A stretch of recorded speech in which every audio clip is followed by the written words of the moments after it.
Here's the issue with Duane Youngblood and this situation as I see it with TD Jakes.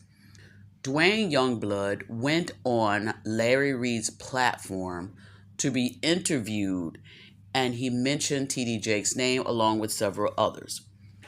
The thing that I think that hurt Duane Youngblood is when Larry Reid made a clip of all the things, or the majority of the things, that Duane Youngblood said about TD Jakes, and Larry Reid ran that clip. When he ran that clip of the commentary that was done regarding TD Jakes, that took it to the viral world. I don't recall Larry running a clip of conversations about the other people that Duane Youngblood mentioned. It was the viral clip that he ran when they spoke about, or when Duane Youngblood spoke about TD Jakes. Then when that went viral, that's when all of this went haywire.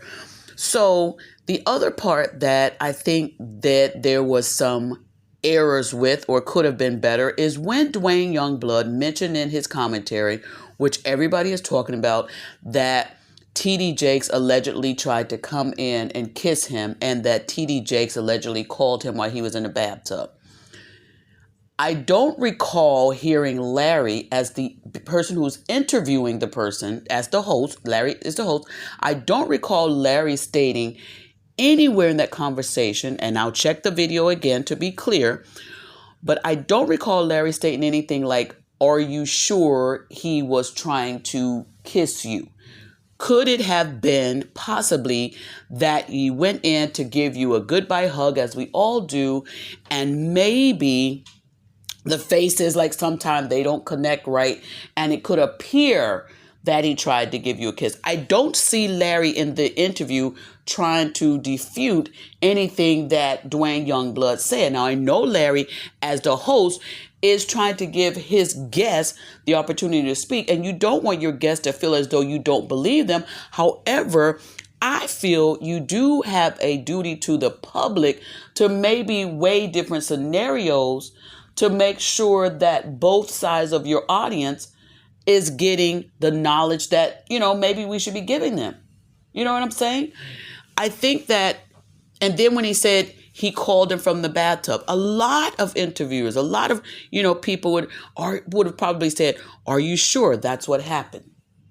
Because, when you're with water and around water, it can sound like this or sound like that or so forth. I don't recall Larry saying that.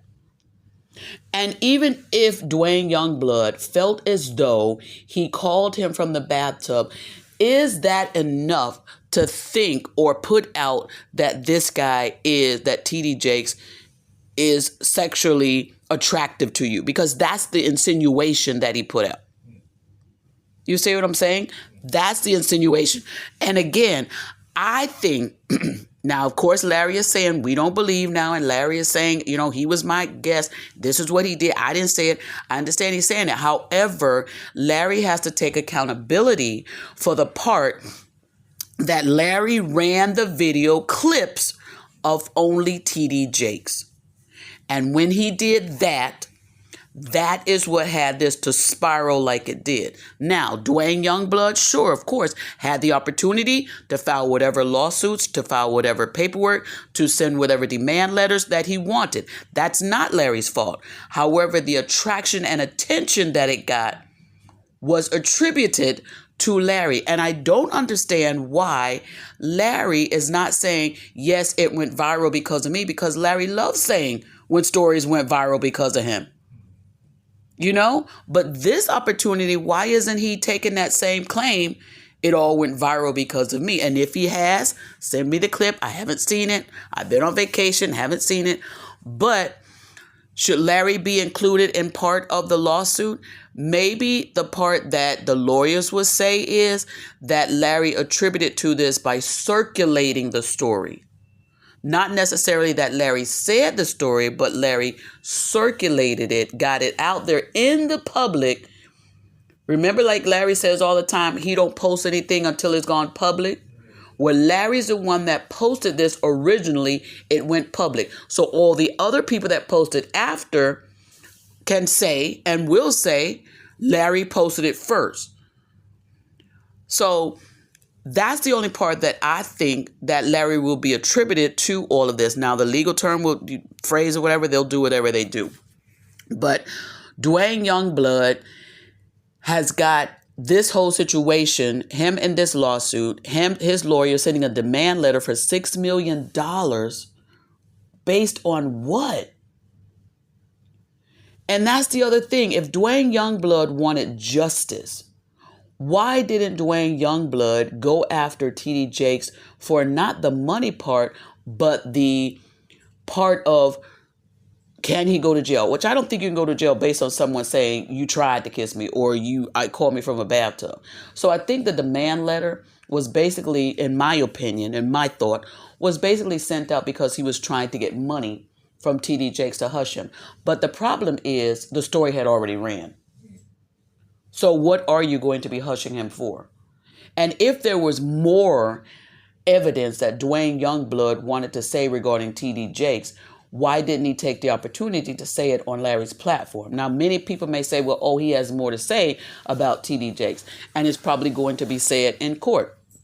Well, if it is, it is. And it's going to be between those two young men and then, between Duane Youngblood and Bishop TD Jakes.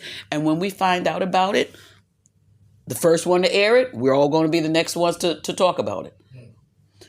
But Duane Youngblood, having gone to prison for the acts that he did, those individuals, I don't believe, or I didn't see any stories saying that those individuals or his victims came after him for hush money, unless those stories haven't been posted yet.